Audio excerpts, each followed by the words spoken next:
వామ్మో! 127 కోట్లే. ఏది పోలవరం నియోజకవర్గ అభివృద్ధికి ఈ ప్రభుత్వం కేటాయించిన డబ్బే ఇదంతా? ఇది నేనంటున్నా.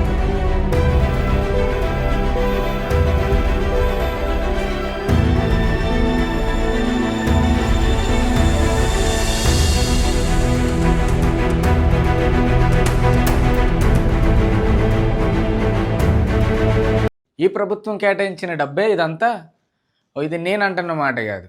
స్వయంగా మన జనసేన అధినేత అయినటువంటి డిప్యూటీ సీఎం ప్రస్తుతానికి కొనసాగుతున్నటువంటి వ్యక్తి పవన్ కళ్యాణ్ గారే ఈ మాటని ఆ నియోజకవర్గ ఎమ్మెల్యేతో ప్రస్తావించారు. ఆయన ఎవరో తెలుసు కదా, మన చిర్రి బాలరాజు గారు. ఈ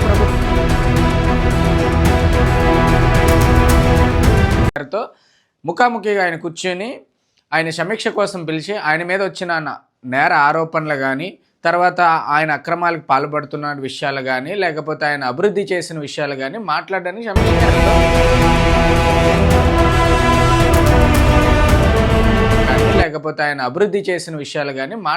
సమీక్షగా ఆయన పిలిచారు.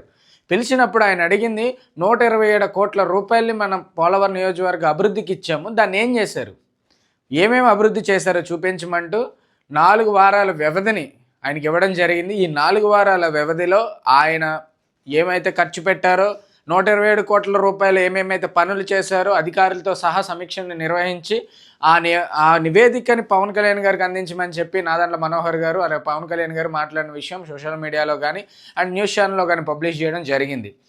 వాస్తవానికి మాట్లాడుకుంటున్నారా లేకపోతే ఏంటి, ఈ ప్రాక్టికల్గా ఎలా ఉన్నారనేది ఒకసారి మళ్ళా సమీక్ష జరుగుతుంది.